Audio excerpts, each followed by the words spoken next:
नमस्कार दोस्तों, मैं आपका स्वागत करता हूं मेरे इस YouTube चैनल वर्ल्ड्स इमेजिन पर। आज हम इस वीडियो में बात करेंगे शैतान के बारे में। ये आखिर ये कौन है और ये कहां से आए हैं, हमारी दुनिया में शैतान का अस्तित्व क्या है और ये किस संप्रदाय से जुड़े हुए हैं, शैतान के पुजारी कौन होते हैं और आखिर शैतानों की पूजा क्यों की जाती है। इन्हीं सब सवालों के जवाब मैं आपको आज इस वीडियो पर दूंगा। लेकिन इससे पहले अगर आपने मेरे इस चैनल को सब्सक्राइब नहीं किया है तो सब्सक्राइब ज़रूर कर लें।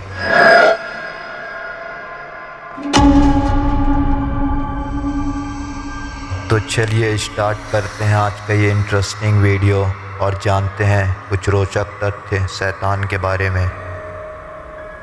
शैतान, जिसे अंग्रेजी में शैतान या डेविल भी कहा जाता है, इब्रानी में इसको शातन और अरबी में इसे शैतान कहा जाता है।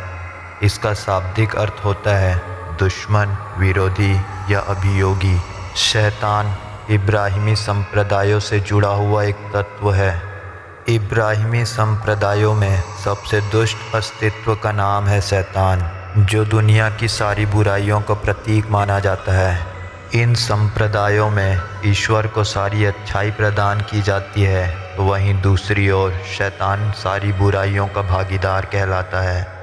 हिंदू पंथ में शैतान जैसी किसी चीज़ का कोई भी अस्तित्व नहीं है, क्योंकि दुनिया में पाप और दुख मनुष्य स्वयं अपने अज्ञान और कर्मों द्वारा उत्पन्न करता है।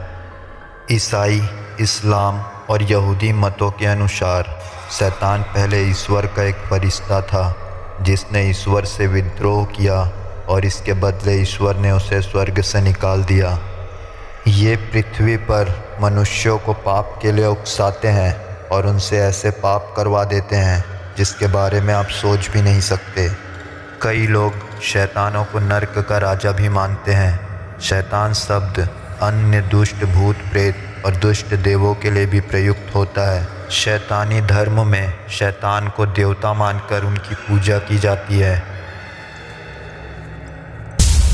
बाइबल में शैतान शब्द का उल्लेख किया गया है। इब्रानी पूर्वाधार में इसका अर्थ है अभियोक्ता, विरोधी या आक्रामक। प्रारंभ में इसका प्रयोग किसी भी मानवीय विरोध के लिए हुआ है। आयोब नामक काव्य ग्रंथ में शैतान एक परलौकिक तत्व है जो ईश्वर के दरबार में आयोब पर पाखंड का आरोप लगाता है।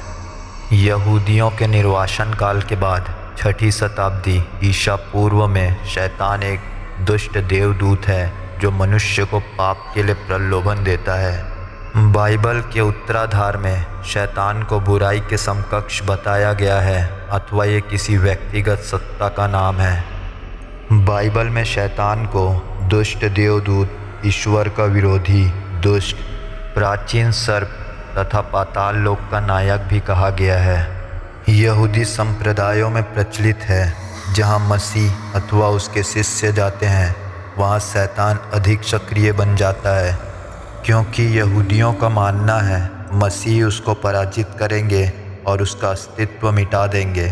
किंतु मसीह का वह विजय संहार केवल अंत में ही पूर्ण हो पाएगा, जिसे कयामत का नाम दिया गया है। इसलिए शैतान को मसीह और उसके मुक्ति विधान का विरोध करने के लिए भागीदार माना जाता है। कहते हैं दुष्ट मनुष्य अपनी स्वेच्छता से शैतान की सहायता करते हैं। संसार के अंत में जो एंटी क्राइस्ट प्रकट होगा वह शैतान की कठपुतली ही होगी। उस समय शैतान का विरोध अत्यंत सक्रिय रूप धारण कर चुका होगा, लेकिन अंत में वह प्रभु के द्वारा सदा के लिए नर्क में डाल दिया जाएगा। ईसा पर अपने विश्वास के कारण ईसाइयों को शैतान के सफलतापूर्वक विरोध करने में समर्थ समझे जाते हैं। बाइबल के उत्तराधार तथा चर्च की शिक्षा के अनुसार शैतान प्रतीकात्मक शैली की कल्पना मात्र नहीं है, बल्कि पतित देवदूत का अस्तित्व असंदिग्ध है। दूसरी ओर वह निश्चित रूप से ईश्वर द्वारा एक रचित तत्व मात्र है, जो ईश्वर के मुक्ति विधान का विरोध करते हुए भी किसी भी तरह से ईश्वर के समकक्ष नहीं रखा जा सकता। शैतानी धर्म, जिसे अंग्रेजी में सैतानिज्म कहा जाता है, यह कई अर्ध धार्मिक संप्रदायों का नाम है जो एक अच्छे ईश्वर के बजाय दुष्ट शैतान को मानते हैं और उनकी पूजा करते हैं। इनमें से कुछ शैतान को एक देवता मानकर उसकी पूरी विधि विधान से पूजा की जाती है, पर कुछ अन्य नास्तिक होते हैं और शैतान शब्द का अर्थ इस दुनिया की काम वासना और लालच के लिए लगाते हैं। ये शैतानवादी असल में परंपरागत धर्मों की खिल्ली उड़ाने के लिए ही दुष्टता के प्रतीक की पूजा करते हैं। इनकी पूजा पद्धतियों में ज़्यादातर पशु बलि, नर बलि, हत्या और आत्महत्या जैसी गंदी चीज़ें होती हैं। परंपरागत शैतानवादी काला जादू भी करते हैं और शैतानवादियों का मानना है कि ऐसा करने से उनकी ताकत बढ़ती है, जिससे वो ईश्वर के खिलाफ खड़े हो सकें। आज की इस वीडियो में बस इतना ही।